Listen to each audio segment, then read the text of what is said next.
So to kick things off, Doctor, welcome, and how are you? Hey, I'm good. Thank you. Appreciate it. Every day is a new day. And yeah, this is good. Thank you. All right, perfect, perfect. And to get things going, I just want you to tell us your story. How just walk us through your journey as a professor and a medical practitioner. Yeah, my story is pretty lengthy, but we'll keep it short. I grew up in Compton, California, Southern Cal area. People know it because of like rappers, NWA, all that stuff, actors like Anthony Anderson, et cetera. So that was where I was raised. And so that environment, gang related, et cetera, was what I was experiencing. However, I had some parents that wanted us to try to get outside of that and try to see something better because my mom was raised in Southside Chicago and my dad obviously was Compton where we were at. So both of them knowing the surroundings and environment realized that we need to not raise our children there. So my upbringing was in the Northern Cal area. And then from there, I took advantage of the military. Both my brother and I went in the military. I served as an airborne ranger, special ops unit, did that, came back from the military and tried to acclimate myself to civilian status. And I had obviously the foundation of education was there because my parents had education. It was important. So despite other issues that we might get into, education was something that I was able to maintain. And I did that. Continued my education, getting my associate's degrees. I got a couple of those, my bachelor's. I got an executive MBA. I was in the consulting field for many, many years. You mentioned the doctor part. Well, that came about because over years and years and years, I was an expert project manager for a long period of time, and I did it on the technical side, in IT. And somewhere, somehow, in one of my roles, I started working with healthcare and working with a lot of medical facilities, et cetera. And I somehow shifted into that realm and got put on a various projects, and Obamacare came down, Cover California came down, was part of that. And then I got recruited by another organization where I worked with Kaiser Permanente and worked my way there. And somehow I ended up going into med school because of a friend. And, this is after my PhD.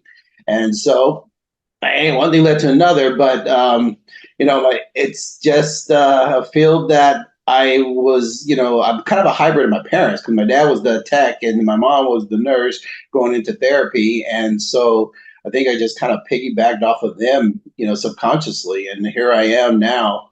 I spend my time part with C as a COO with PulsePoint, and then I travel and perform my medical skill sets in other countries, specifically Mexico.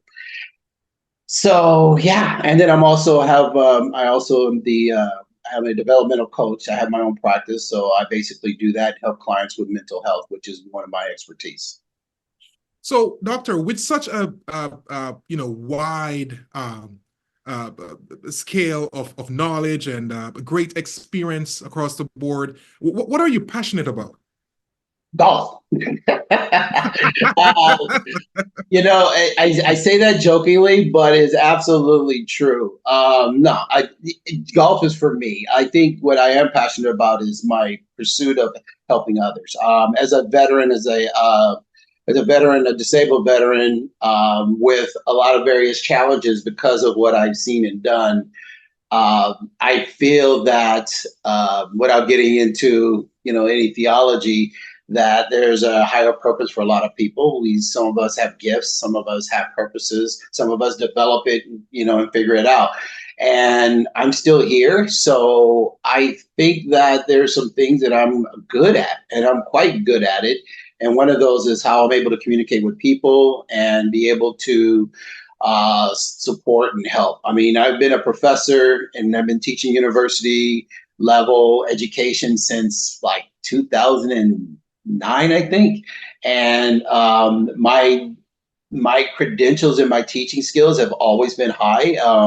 My responses, my feedback from students, my accolades. And so that has transitioned into where I'm now doing one-on-one coaching and working with individuals to help them improve, specifically in the mental health arena. As a developmental coach, we kind of broaden it out, and I focus on much more deeper internal things. And again, tying it to mental health, which is sort of the common denominator, that's where my expertise is. So that is what I'm passionate about, because it's a very complex area. It's something that I'm continuously researching, which I've learned from my PhD, is to be able, that's where we developed our, skill sets and researching, quantitative, qualitative, understanding, all of that. So for me, I am excited to do it. I enjoy it. So even in my books, I talk about it. I mean, I just enjoy it. So whatever and how much I can learn and then turn it around and deliver it, it's really rewarding. And that reward helps me as well. So that's why I'm constantly spewing it out and constantly helping people as much as I can. Wow. So, as you know, we spoke before the podcast here that I'm an avid golfer too. So I'm passionate about that too. So you're not alone. So so we're alike. We're alike. But doctor, I'm really intrigued about your experience in the healthcare space, because as you know, that's where I'm in, and we help providers to scale their businesses. So if you could say some of the big mistakes you've seen through your experience, some big mistakes providers have made in scaling their businesses, what are some of those mistakes you've seen? So, my working areas have been in larger organizations. I've come in as both a consultant as well as working as an employee. And one of the things that I've seen, well, quite a few things, I should say, and you've asked for three. If I was to go into the top three is silos performances. You have different departments working independently. I think that's a big area of concern, because although we have different fields of medical practices, there's still a common denominator of how we perform healthcare. I believe that there are some definitely improvement in that area, especially since I've kind of shifted. But however, one of the things we're doing at PulsePoint is that we are going into these particular arenas, working with our clients, and therefore we're looking at some of their gaps, looking at some of their issues, their inefficiencies. So that's one of the reasons why, along with my partners, we have been pretty excited about doing that. So that has been one thing.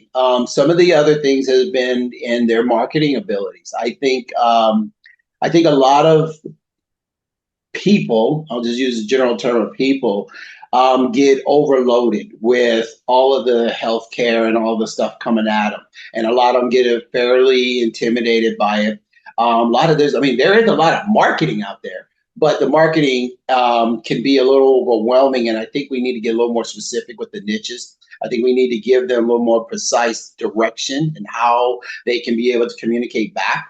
One of the things I was so proud of with my previous employer was that we started providing the ability to communicate by video to the doctors directly. That was huge. People didn't realize how valuable that was.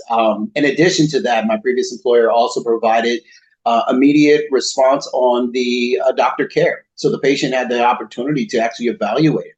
And that immediately went to an evaluation of that doctor and how they took care of that customer. So that removed a lot of burden from the patient, the person, immediately, because they felt they could actually have, kind of like we're doing right now, a one-on-one communication.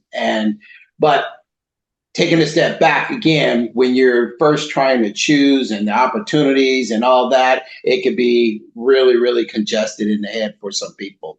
And I actually experienced that myself. So I think that's actually a first person answer.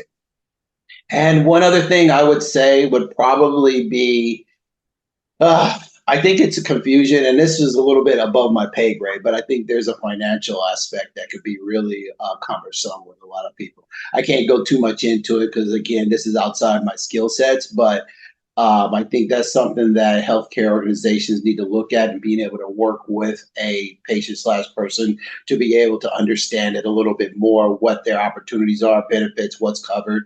I hear it a lot that they didn't understand this or don't understand that, which one, what insurance to leverage. So financial is always a concern for people. So if we can figure out how to provide some more proactive information, more specific, if you're a private practice, delegate a resource for them within your internal team. If you bigger organizations do a little bit better, but unfortunately, because we have HIPAA and all these other regulations, sometimes can be difficult. But I believe, again, we're making strides. One of the reasons why we have certain, conferences and such like Healthcare Amplified, which is going to be in Orlando, that I'm speaking at, you're speaking at, a few others. I think these type of efforts will be greatly necessary for a lot of our healthcare organizations. So as we continue to grow, and this sort of things like the summit will continue to reach out, more people will gain ideas and strategies to improving. Excellent, excellent. And Doctor, we were talking before, and you brought up a good point in terms of there needs to be more niches in marketing and for specific providers. And as we are talking earlier, and I mentioned about the the patient-centric strategy in the sense that doctors should collaborate with their marketing companies more to craft a more patient-centric storytelling or content, so that is unique to get the ideal customer, right? Mm-hmm. It's not just one size fits all, marketing, but tailor it so that it's unique to that specific provider, so they can get the right patient and scale their business better. So definitely great observation there. And Doctor, in the interest of time, I know you touched on Pulse Point Path. Talk to us more about that. So this, we're a team. We have 3 partners and we have 12 advisors. And the unique setup of this is that every person on this team comes from different skill sets. And these different skill sets are professionals that have already proven themselves at the highest level. When you go to our website, which is pulsepointpath.com, very simple, you'll see the bios, you'll see the years of experience there. I mean, we are exceeding a couple of decades of experience in almost every category. And these levels of expertise cover from marketing to financial, healthcare performance, efficiency, project planning, et cetera. And all were vetted, all were validated based on their backgrounds, their skill set, et cetera, and then was actually brought together to create this entity. And we meet regularly every week. We have all these different tools and resources. And our goal and objective is to reach out to these medical health tech companies and firms and be able to work with them to improve their capabilities. Every year, we recognize a lot of different firms out there. We provide various awards from community to innovation. And I'm actually part of the committee that looks at that. And as a COO, I couldn't be more prouder. I mean, some of the technology, some of the health tech practices that I see is pretty impressive. And I had no idea. It's like, it's like, I actually enjoy being on the committee because I get to read the backgrounds. I get to read about what they're doing. I mean, our evaluation process goes in much more detail, but I am so impressed by some of the stuff that's out there, and I had no idea. Like, for instance, there's this particular company, actually one of our awardees, is for women, and wear them around their chest area and allows them to feel more comfortable when they go in for their various exams. So things such as that, sometimes it's like just common sense, but yet somebody took it a step further. And that woman-owned firm, is doing big things to change the way, give women, a level of comfort, give women confidence and opportunity. So, we recognize them for what they've been able to do and their performance, but we give about 6 awards, I believe, and we're very proud of them as well. Yeah, and that's awesome because there's so many companies out there doing great things, and sometimes, as a company owner, and you feel like you're not getting the recognition. So what you guys are doing, it's commendable, and I think it will go a far way. And I'm looking for even greater things from your company. So, Doctor, will you tell us about what was the best business advice you've ever received? So the best business advice I received was not actually business related. But me being who I am, I didn't take it face value. Let's put it that way. I took it as a life lesson or a life advice, and I apply it to everything. So when I went into the military, right before I went in, like I had already signed my letter, I was going in. I got into a motorcycle accident. I had a crotch rocket, and I was leaving work late at night. Black ice, lost the bike, slid, severe bruised tailbone. Luckily, I didn't break anything, but it was severely bruised, bedridden for weeks and weeks. But I was already heading to the military. So for the 2 months or the month and a half or whatever I'm waiting, I was putting on weight because I couldn't do much of anything, and I'm putting on weight. So when I go into the service, I'm definitely out of shape. I barely get past processing where you have to do like 10 push-ups, 10 sit-ups, and then like I think that's it. And then as long as you can do that, and trust me, when I say barely, I mean I barely was able to do it. But I get to basic, and I'm still fairly chubby and out of shape. So this Staff Sergeant Heilig, I actually put him a dedication in my first book. And he told me something during our PT where we're doing running around the track. And I'm so out of shape, like I barely can like jog, but I'm trying to jog, but I'm ready to stop and walk. And he comes up to me and he says, if you quit, it will only get easier.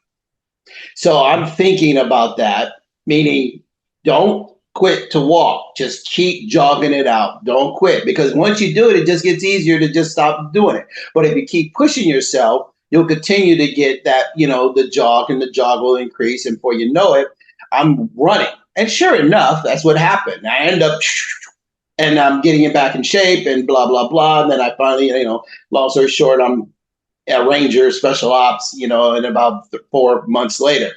I would have never made it. I probably would have never if he hadn't said those words. So to quit something, was definitely something that I've learned that I cannot do ever. My personality didn't support it. I'm an A-type personality. I have background in martial arts. I got background in all these different things. So it's not something I'm accustomed to, but I was at that point ready to give up on something so difficult. Being in the military was so challenging. It was something out of my norm. The closest I came was a Cub Scout when I was young. And I don't think I really enjoyed that. So I wasn't a camper. I was a city boy. So going out in the woods and doing stuff, getting my nails dirty, it was just not something for me. But applying that to future business aspects, applying that to everything is like being able to continue to push forward when it becomes challenging, becomes difficult. You don't give up. You look to your left, you look to your right, your flanks, and say in the military, if that person can do it, you can do it better. If that person can do it, you can achieve it. You don't allow failure to be an option if somebody else has already done it. So you mentioned about my education, my background. Yeah, it wasn't easy, but I'm seeing my fellow students are doing it. They're studying. They're able to get it. People have already gotten degrees. People are already doing these things. Well, then that means it's possible. So if it's possible, then what is holding me back? And I wasn't going to allow that even after the military, after when I started understanding my own personal challenges from being a veteran, I just was not going to allow myself to be defeated, and not something that I can control. So that was something that was my lesson, even though it wasn't business centric at the time, it definitely applied to everything I do, including business. You're right. You're right. Don't quit. Don't quit. And that's excellent advice. It's all about tenacity, Mhm. persistence, and always, pushing and striving for your goal. And even as a business owner myself, I mean, some days you wake up, you feel like you just don't want to do it. But, by just keep going on, then the next day, you get this new account and you feel better. So by just constantly moving and keep going, there are a lot of opportunities out there. So that's great advice. That's great advice. And thinking about, I know we're strapped for time, but I was reading somewhere where Colonel Sanders, the man who started KFC, right? Uh-huh. I I used think to work he for him. for Not real. him, not him specifically. I'm not that old, but Oh, I definitely worked for KFC. That was my first job. oh, that's your first job. But Yeah. his story was that he was always trying to grow KFC right up until when he was, I think, late 50s, he got his break. He got Yeah. his break. Right. He I blew heard up. about that. So it's all about persistence. What if he had quit, when he got his first turned down, or people are saying, hey, this is no good, you know? So that's a great life lesson about being persistent, and as you mentioned, it can be it goes for all walks of life. So great advice there. And doctor, we're basically at the end, but I want you to, I know you have a book coming out. I want you to talk to us about your new book. Yeah, so my emphasis in is a mental health advisor, mental health advocate, as a developmental coach is mental health, obviously, that based on title. So I titled my second book Mental Health. I have a first book called Permission to Heal. That book is a little more of a nonfiction aspect, and the elements of nonfiction and fiction in my books are blurred because I like to touch on this and then I touch on that, but I apply myself into these things. So you get a lot of transparency from me, but it does focus on what is important. And this book is a very difficult book to write because it goes into some personal things, but it's guidance for others who are having challenges. It gives them tools relating to challenges. It gives them options, things to think about. And at the same time, I try to keep it very light. It's a very light reading.